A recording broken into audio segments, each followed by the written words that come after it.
How to discern between your higher self and your ego. Let's go. First, we need to understand the role of the ego, which is to keep you safe. The ego is a construct of the mind, and it's a filter through which you see yourself in the world. In our path of becoming more aware, we will think the ego is who we are.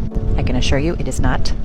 From my perspective, and this perspective will be very different from what you've heard before, the ego is an amplifier. It's there to maintain the level of awareness that you're at.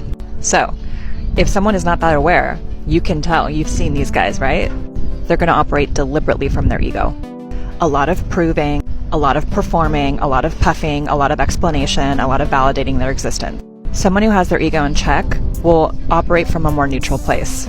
Your ego wants to keep you comfortable. Your ego does not like things that are unfamiliar. And the ego, like the function of the mind, will start to predict what it thinks that you need to hear or think in order to keep itself comfortable. Familiarity is the ego's friend. Your higher self will be subtle in nature. It'll often guide you to what's unfamiliar and uncomfortable at first. It's kind of like a big kid who wants to play. First thing you feel and hear is usually your higher self.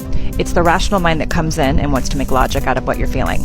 If you feel like you've had sluggish intuition lately, by the way, do a spleen cleanse. Back to the higher self. A lot of the times we are cultivating a relationship with our higher self only in crisis. Have you ever noticed that?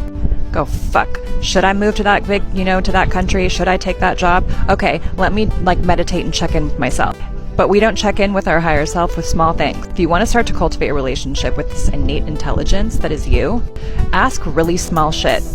Caffeine today, yes or no? No. Am I driving to this location to do X, Y, Z? And see if you get a yes or no.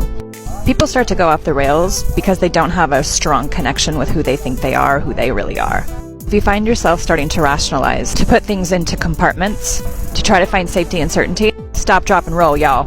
Take a pause, because all of the information that you're seeking is really going to come from the high heart. And I know that sounds woo as fuck, but it's true. I dive deeper into the function and the role of the mind in part 2. By the way, be sure to share and save this because that's how it works around here, and let's be friends because I'm all about raising the vibe.